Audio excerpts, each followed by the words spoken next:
ओम गणेशाय नमः। प्यारे भक्तगणों, आज की वीडियो में आप सभी श्रवण करेंगे सभी मनोकामना को पूर्ण करने वाली भगवान सत्यनारायण की व्रत कथा। भगवान सत्यनारायण की पूजा हिंदू धर्म में एक महत्वपूर्ण पूजा में से एक है। स्कंद पुराण के विवाह खंड में सत्यनारायण व्रत कथा का उल्लेख किया गया है। सत्यनारायण व्रत के कथा में यह कहा गया है कि जो कोई भी सत्यनारायण की व्रत कथा को कहता सुनता है, भगवान उसकी सभी मनोकामना को पूर्ण करते हैं। हिंदू धर्म में लोग विशेष अवसर मासिक पूर्णिमा, गुरुवार और मासिक संक्रांति को सत्यनारायण व्रत करते हैं। आइए जानते हैं इस कथा का महत्व और श्रवण करेंगे श्री सत्यनारायण भगवान की बड़ी ही दुर्लभ कथा। इसे सुनने मात्र से ही पुण्य की प्राप्ति होती है। सत्यनारायण व्रत कथा का महत्व। सत्य को ही भगवान मानक सच्ची निष्ठा और श्रद्धा के साथ जो कोई भी सत्यनारायण कथा का पाठ करता है, सुनता है या दूसरों को सुनाता है, भगवान हरि उनकी रक्षा करते हैं और उसकी मनोकामना को पूर्ण करते हैं। शास्त्रों में इस कथा के महत्व को बताते हुए ये कहा गया है कि इस कथा को करने से व्यक्ति को 1000 यज्ञ करने के बराबर पुण्य मिलता है। इस व्रत में भगवान विष्णु की सत्य स्वरूप की कथा बताई गई है। सत्यनारायण व्रत को करने से जीवन में सुख, समृद्धि और संतोष की प्राप्ति होती है और सभी प्रकार के दुख, दरिद्र दूर होते हैं। सत्यनारायण व्रत 5 अध्यायों में बटा हुआ है। कथा के अनुसार व्रत में 2 बातों का विशेष रूप से ध्यान देना चाहिए। पहला, किए गए संकल्प को भूलना नहीं है और दूसरा, कथा सुनने के बाद भगवान का प्रसाद लेकर ही जाना चाहिए। ये अब जान लेते हैं श्री सत्यनारायण भगवान की व्रत की पूजन विधि के बारे में और फिर श्रवण करेंगे कथा। भक्त सुबह जल्दी उठकर पवित्र स्नान करे, अपने घर और मंदिर को साफ करे, भगवान सूर्य को अर्घ्य दे और उनके मंत्रों का जाप करे। एक लकड़ी की चौकी पर पीला कपड़ा बिछाए और भगवान सत्यनारायण की प्रतिमा स्थापित करे। गंगा जल और पंचामृत से अभिषेक करे। हल्दी या चंदन का तिलक लगाए। पीले फूलों की माला अर्पित करे। देसी घी का दिया भगवान सत्यनारायण की प्रतिमा के सामने जलाए। सत्यनारायण व्रत कथा पढ़े या सुने और अंत में भगवान सत्यनारायण की आरती करे और भोग प्रसाद परिवार के सभी सदस्यों में बांटे। प्रसाद खाकर अपने व्रत का पारण करे और स्वास्तिक भोजन से व्रत खोले। इस शुभ दिन पर किसी भी तामसिक भोजन का सेवन भूलकर भी ना करे। ये श्रवण करते हैं श्री सत्यनारायण भगवान की व्रत कथा। एक समय की बात है, नैमिषारण्य तीर्थ में शौनकादि 88,000 ऋषियों ने श्री सूत जी से पूछा, हे प्रभु, इस कलयुग में वेद विद्या रहित मनुष्य को प्रभु भक्ति किस प्रकार मिल सकती है तथा उनका उद्धार कैसे होगा? हे मुनि श्रेष्ठ, कोई ऐसा तप बताइए जिससे थोड़े समय में ही पुण्य मिले और मनोवांछित फल भी मिल जाए। इस प्रकार की कथा सुनने की हम इच्छा रखते हैं। सर्व शास्त्रों के ज्ञाता सूत जी बोले, हे वैष्णवों, मैं पूज्य आप सभी ने प्राणियों के हित की बात पूछी है, इसलिए मैं एक श्रेष्ठ व्रत को आप लोगों को बतलाऊंगा जिसे नारद जी ने लक्ष्मी नारायण जी से पूछा था और लक्ष्मीपति ने मुनि श्रेष्ठ नारद जी से कहा था। आप सब इसे ध्यान से सुनिए। एक समय की बात है, योगीराज नारद जी दूसरों के हित की इच्छा लिए अनेकों लोकों में घूमते हुए मृत्यु लोक में आ पहुंचे। यहाँ उन्होंने अनेक योनियों में जन्मे प्राय सभी मनुष्यों को अपने कर्मों द्वारा अनेकों दुख से पीड़ित देखा। उनका दुख देख नारद जी सोचने लगे कि कैसा यत्न किया जाए जिसके करने से निश्चित रूप से मानव के दुखों का अंत हो जाए। इसी विचार पर मनन करते हुए वह विष्णु लोक में गए। वह देवों के इस भगवान नारायण की स्तुति करने लगे, जिनके हाथों में शंख, चक्र, गदा और पद्म थे, गले में वरमाला पहने हुए थे। स्तुति करते हुए नारद जी बोले, हे भगवान, आप अत्यंत शक्ति से संपन्न हैं। मन तथा वाणी भी आपको नहीं पा सकती है। आपका यदि मध्य तथा अंत नहीं है, निर्गुण स्वरूप सृष्टि के कारण भक्तों के दुख को दूर करने वाले आपको मेरा नमस्कार है। नारद जी की स्तुति सुन विष्णु भगवान बोले, हे मुनि श्रेष्ठ, आपके मन में क्या बात है? आप किस काम के लिए पधारे हैं, उसे निसंकोच कहो। इस पर नारद मुनि बोले कि मृत्यु लोक में अनेक योनियों में जन्मे मनुष्य अपने कर्मों के द्वारा अनेकों दुख से दुखी हो रहे हैं। हे नाथ, आप मुझ पर दया रखते हैं तो बताइए कि वो मनुष्य थोड़े प्रयास से ही अपने दुखों से कैसे छुटकारा पा सकते हैं। श्री हरि बोले, हे नारद, मनुष्य की भलाई के लिए तुमने बहुत ही अच्छी बात पूछी है, जिसके करने से मनुष्य मोह से छूट जाता है।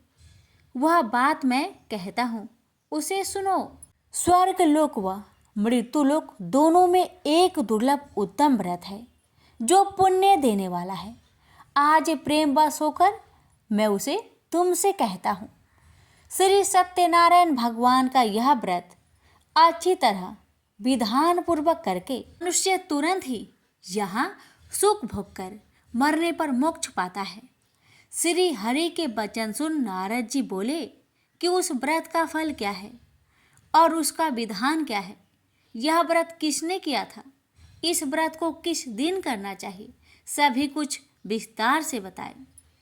नारद की बात सुनकर श्री हरि बोले, दुख व शोक को दूर करने वाला यह व्रत सभी स्थानों पर विजय दिलाने वाला है। मानव को भक्ति व श्रद्धा के साथ शाम को श्री सत्यनारायण की पूजा धर्म परायण होकर ब्राह्मणों व बंधुओं के साथ करनी चाहिए। भक्ति भाव से ही नैवेद्य केले का फल, घी, दूध और गेहूं का आटा सवाया ले। गेहूं के स्थान पर साठी का आटा, शक्कर तथा गुड़ लेकर वह सभी भक्षण योग्य पदार्थों को मिलाकर भगवान का भोग लगाए। ब्राह्मणों सहित बंधु बांधवों को भी भोजन कराए। उसके बाद स्वयं भोजन करे और भजन कीर्तन के साथ भगवान की भक्ति में लीन हो जाए। इस तरह से सत्यनारायण भगवान का यह व्रत करने पर मनुष्य की सारी इच्छाएं निश्चित रूप से ही पूरी होती है। इस कली काल अर्थात कलयुग में मृत्यु लोक में मोक्ष का यही एक सरल उपाय है। इति श्री सत्यनारायण व्रत कथा प्रथम अध्याय संपूर्ण। श्रीमन नारायण नारायण नारायण, भज मन नारायण नारायण नारायण। श्री सत्यनारायण भगवान की जय। सूत जी बोले, हे ऋषियों, जिसने पहले समय में इस व्रत को किया था उसका इतिहास कहता हूँ, ध्यान से सुनो। सुंदर काशीपुरी नगरी में एक अत्यंत निर्धन ब्राह्मण रहता था।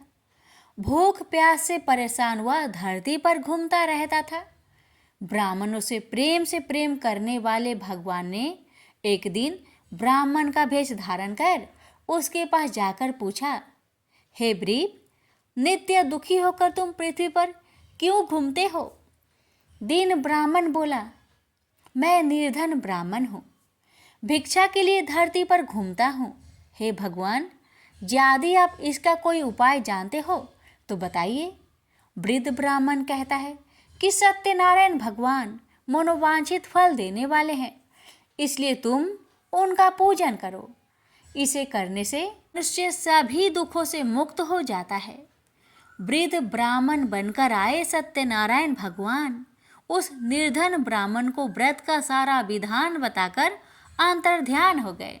मन ही मन सोचने लगा कि जिस व्रत को वृद्ध ब्राह्मण करने को कह गया है मैं उसे जरूर करूँगा। यह निश्चय करने के बाद उसे रात में नींद नहीं आई। वह सवेरे उठकर सत्यनारायण भगवान के व्रत का निश्चय कर भिक्षा के लिए चला गया। उस दिन निर्धन ब्राह्मण को भिक्षा में बहुत धन मिला, जिससे उसने बंधु बांधवों के साथ मिलकर श्री सत्यनारायण भगवान का व्रत संपन्न किया। भगवान सत्यनारायण का व्रत संपन्न करने के बाद वह निर्धन ब्राह्मण सभी दुखों से छूट गया और अनेक प्रकार की संपत्तियों से युक्त हो गया। उसी समय से यह ब्राह्मण हर माह इस व्रत को करने लगा। इस तरह से सत्यनारायण भगवान के व्रत को जो भी मनुष्य करेगा वह सभी प्रकार के पापों से छूटकर मोक्ष को प्राप्त होगा। जो मनुष्य इस व्रत को करेगा वह भी सभी दुखों से मुक्त हो जाएगा। सूत जी बोले कि इस तरह से नारद जी से नारायण जी का कहा हुआ श्री सत्यनारायण व्रत को मैंने तुमसे कहा, हे वृपो, मैं अब और क्या कहूँ। ऋषि बोले, हे मुनिवर, संसार में उस व्रीप से सुनकर और किस किस ने इस व्रत को किया, हम सब इस बात को सुनना चाहते हैं। इसके लिए हमारे मन में श्रद्धा का भाव है। सूत जी बोले, हे मुनियों, जिसने इस व्रत को किया है वह सब सुनो। एक समय वही व्रीप धन व ऐश्वर्य के अनुसार अपने बंधु बांधवों के साथ इस व्रत को करने को तैयार हुआ। उसी समय एक लकड़ी बेचने वाला बूढ़ा आदमी आया और लकड़ियां बाहर रखकर अंदर ब्राह्मण के घर में गया। प्यास से दुखी वह लकड़हारा उनको व्रत करते देख व्रीप को नमस्कार कर पूछने लगा कि आप यह क्या कर रहे हैं तथा इसे करने से क्या फल मिलेगा, कृपया मुझे भी बताइए। ब्राह्मण ने कहा कि सब मनोकामनाओं को पूरा करने वाला यह सत्यनारायण भगवान का व्रत है। इनकी कृपा से ही मेरे घर में धन्य धान्य आदि की वृद्धि हुई है। व्रीप से सत्यनारायण व्रत के कथा के बारे में जानकर लकड़हारा बहुत प्रसन्न हुआ। चरणामृत लेकर वह प्रसाद खाने के बाद वह अपने घर गया। लकड़हारे ने अपने मन में संकल्प किया कि आज लकड़ी बेचने से जो धन मिलेगा उसी से श्री सत्यनारायण भगवान का उत्तम व्रत करूँगा। मन में इस विचार को ले बूढ़ा आदमी सिर पर लकड़ियाँ रख उस नगर में बेचने गया जहाँ धनी लोग ज्यादा रहते थे। उस नगर में उसे अपनी लकड़ियों का दाम पहले से 4 गुना अधिक मिलता है। बूढ़ा प्रसन्नता के साथ दाम लेकर केले, शक्कर, घी, दूध, दही और गेहूं का आटा ले और सत्यनारायण भगवान की व्रत की अन्य सामग्रियां लेकर अपने घर गया। वहां उसने अपने बंधु बांधवों को बुलाकर विधि विधान से सत्यनारायण भगवान का पूजन और व्रत किया। इस व्रत के प्रभाव से वह बूढ़ा लकड़हारा धन पुत्र आदि से युक्त होकर संसार के समस्त सुख भोग अंतकाल में वैकुंठ धाम को चला गया। इति श्री सत्यनारायण व्रत कथा 2 अध्याय संपूर्ण। श्रीमन नारायण नारायण नारायण भज मन नारायण नारायण नारायण। श्री सत्यनारायण भगवान की जय। सूत जी बोले, हे श्रेष्ठ मुनियों, अब आगे की कथा कहता हूँ। पहले समय में उल्कामुख नाम का एक बुद्धिमान राजा था। वह सत्य वक्ता और जितेंद्रिय था। प्रतिदिन देव स्थानों पर जाता और निर्धनों को धन देकर उनके कष्ट दूर करता था। उसकी पत्नी कमल के समान मुख वाली तथा सती साध्वी थी। भद्रशिला नदी के तट पर उन दोनों ने श्री सत्यनारायण भगवान का व्रत किया। उसी समय साधु नाम का एक वैश्य आया। उसके पास व्यापार करने के लिए बहुत सा धन भी था। राजा को व्रत करते देखकर वह विनय के साथ पूछने लगा, हे राजन, भक्ति भाव से पूर्ण होकर आप यह क्या कर रहे हैं? मैं सुनने की इच्छा रखता हूँ, तो आप मुझे बताए। राजा बोले, हे साधु, अपने बंधु बांधवों के साथ पुत्र आदि की प्राप्ति के लिए एक महाशक्तिमान श्री सत्यनारायण भगवान का व्रत व पूजन कर रहा हूँ। राजा के वचन सुन साधु आदर से बोला, हे राजन, मुझे इस व्रत का सारा विधान कहिए। आपके कथा अनुसार मैं भी इस व्रत को करूँगा। मेरी भी संतान नहीं है और इस व्रत को करने से निश्चित रूप से मुझे संतान की प्राप्ति होगी। राजा से व्रत का सारा विधान सुनकर व्यापार से निवृत्त हो वह अपने घर गया। साधु वैश्या ने अपनी पत्नी को संतान देने वाले इस व्रत का वर्णन कह सुनाया और कहा कि जब मेरी संतान होगी तब मैं इस व्रत को करूँगा। साधु ने इस तरह के वचन अपनी पत्नी लीलावती से कहे। एक दिन लीलावती पति के साथ आनंदित हो सांसारिक धर्म में प्रवृत्त होकर सत्यनारायण भगवान की कृपा से गर्भवती हो गई। 10वें महीने में उसके गर्भ से एक सुंदर कन्या ने जन्म लिया। दिनों दिन वह ऐसे बढ़ने लगी जैसे कि शुक्ला पक्ष का चंद्रमा बढ़ता है। माता पिता ने अपनी कन्या का नाम कलावती रखा। एक दिन लीलावती ने मीठे शब्दों में अपने पति को याद दिलाया कि आपने सत्यनारायण भगवान के जिस व्रत को करने का संकल्प किया था उसे करने का समय आ गया है, आप इस व्रत को करिए। साधु बोला कि हे प्रिय, इस व्रत को मैं उसके विवाह पर करूँगा। इस प्रकार अपनी पत्नी को अवशासन देकर वह नगर को चला गया। कलावती पिता के घर में रह वृद्धि को प्राप्त हो गई। साधु ने एक बार नगर में अपनी कन्या को सखियों के साथ देखा तो तुरंत ही दूत को बुलवाया और कहा कि मेरी कन्या की योग वर देखकर आओ। साधु की बात सुनकर दूत कंचन नगर में पहुंचा और वहां देखभाल कर लड़की के सुयोग बनिक पुत्र को ले आया। सुयोग लड़के को देख साधु ने बंधु बांधवों को बुलाकर अपनी पुत्री का विवाह कर दिया। लेकिन दुर्भाग्य की बात ये कि साधु ने अभी भी श्री सत्यनारायण भगवान का व्रत नहीं किया। इस पर श्री भगवान क्रोधित हो गए और श्राप दिया कि साधु को अत्यधिक दुख मिले। अपने कार्य में कुशल साधु बनिया जमाई को लेकर समुद्र के पास स्थित होकर रत्नासारपुर नगर में गया। वहां जाकर दामाद ससुर दोनों मिलकर चंद्रकेतु राजा के नगर में व्यापार करने लगे। एक दिन भगवान सत्यनारायण की माया से एक चोर राजा का धन चुराकर भाग रहा था।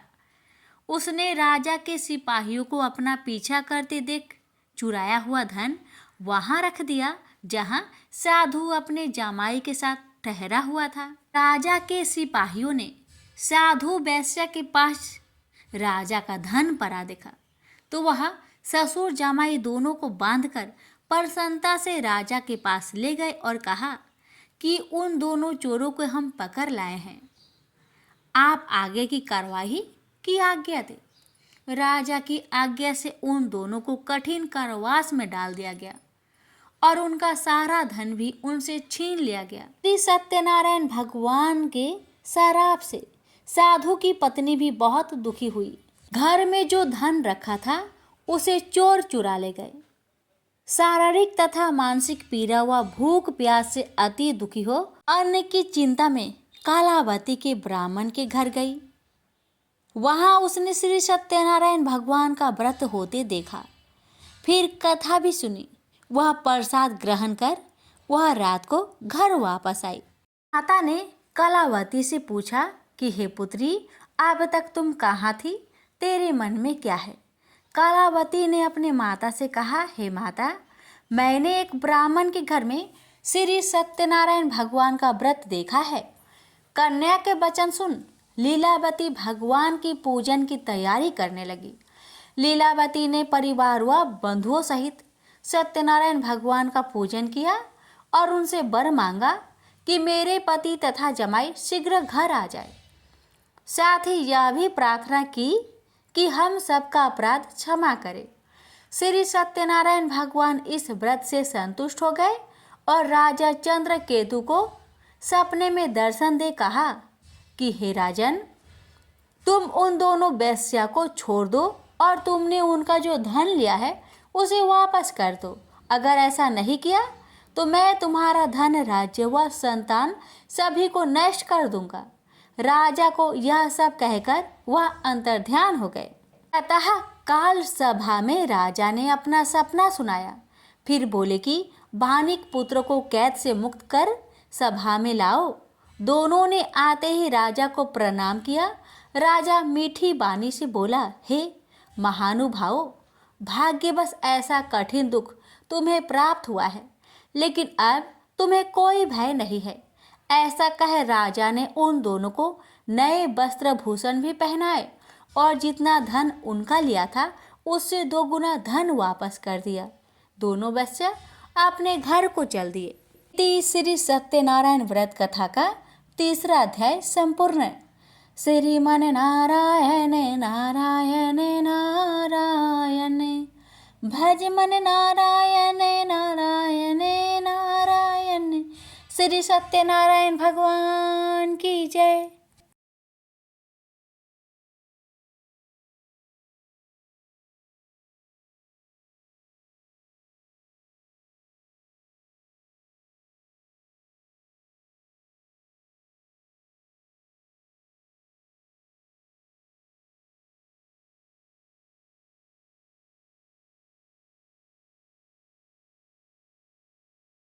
सूत जी बोली, वैश्या ने मंगलाचार कर अपनी यात्रा आरंभ की और अपने नगर की ओर चल दिया। उसके थोड़ी दूर जाने पर एक दंड भेषधारी श्री सत्यनारायण ने उनसे पूछा, हे साधु, तेरी नाव में क्या है? अभिमानी बानिक हंसता हुआ बोला, हे दंडी, आप क्यों पूछते हो? क्या धन लेने की इच्छा है? मेरी नाव में तो बेल व पत्ते भरे हुए हैं। वैश्या के कठोर वचन सुन भगवान बोले, तुम्हारा वचन सत्य हो।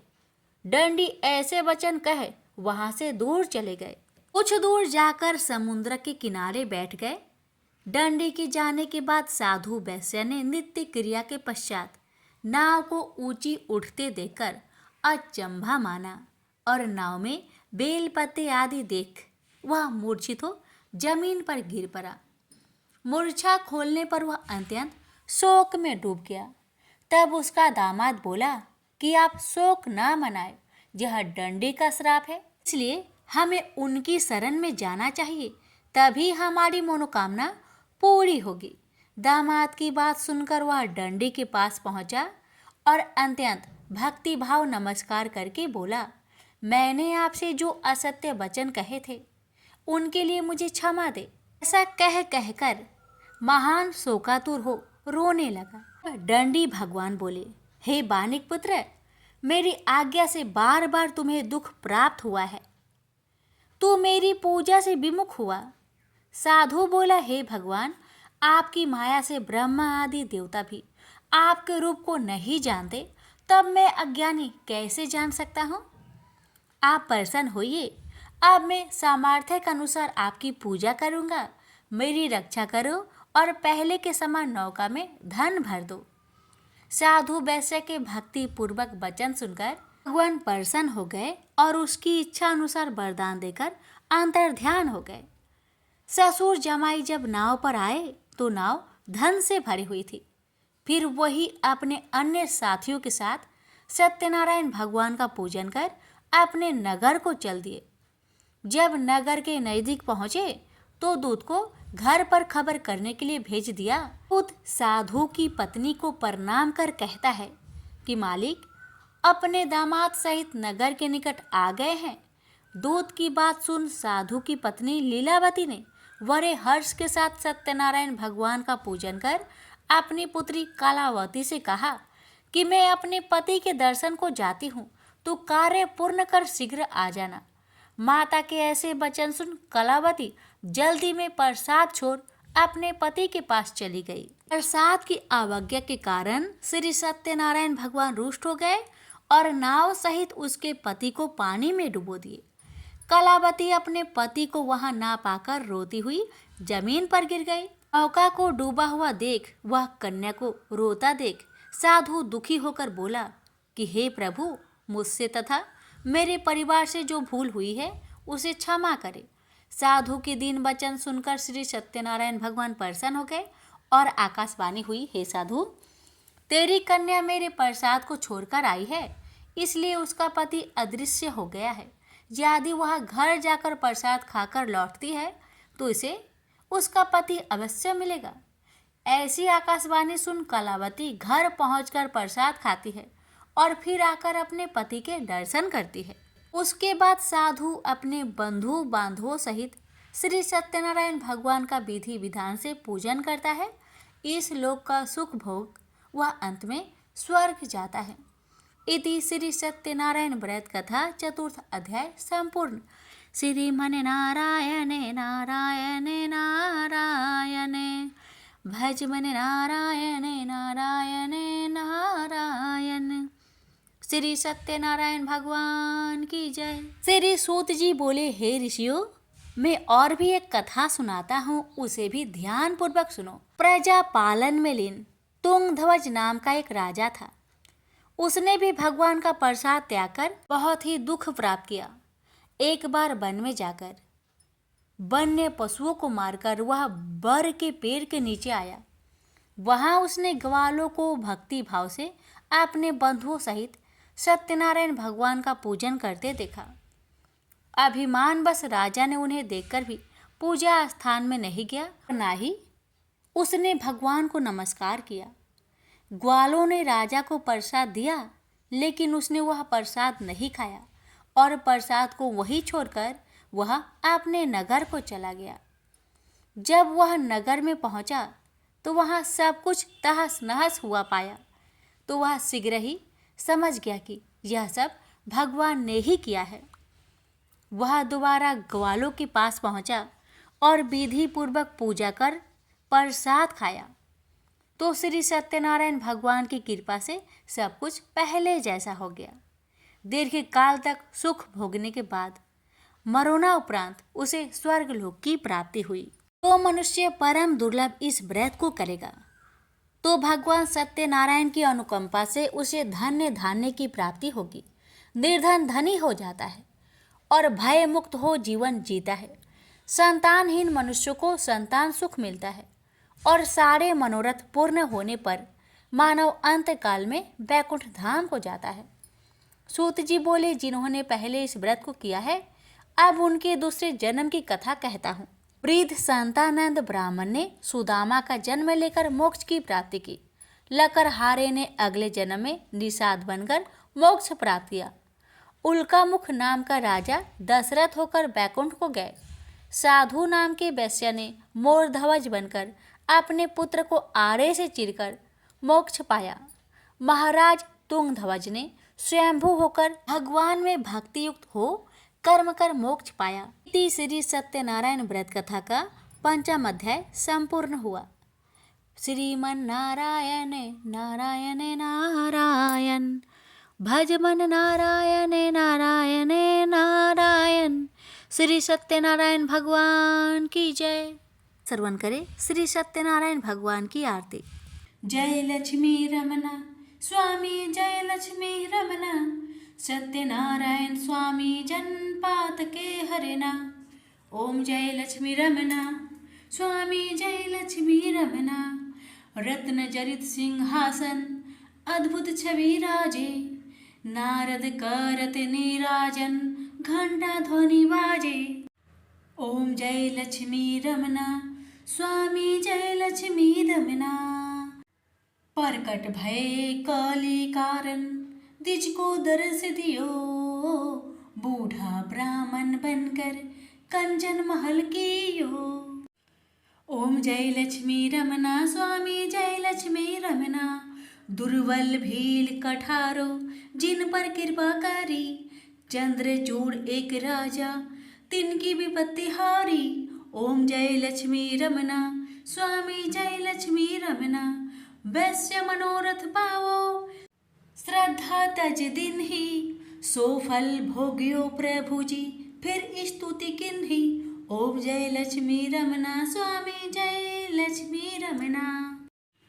भाव भक्ति के कारण ने छिन छिन रूप धरियो, श्रद्धा धारण किन्ही तिनको काज सरियो। ओम जय लक्ष्मी रमना स्वामी, जय लक्ष्मी रमना। ग्वाल वाल संग राजा वन में भक्तिकारी, मनोवांछित फल दीन्हु दिन दयाल हरि। ओम जय लक्ष्मी रमना स्वामी, जय लक्ष्मी रमना। चढ़त प्रसाद सवायो कदली फल मेवा, धूप दीप तुलसी से राजी सत्य देवा। ओम जय लक्ष्मी रमना स्वामी जय लक्ष्मी रमना। श्री सत्यनारायण जी की आरती जो कोई नर गावे, रिद्धि सिद्धि सुख संपत्ति सहज रूपे पावे। जय लक्ष्मी रमना स्वामी जय लक्ष्मी रमना। सत्यनारायण स्वामी जन पातक हरना। प्रेम से बोलिए श्री सत्यनारायण भगवान की जय।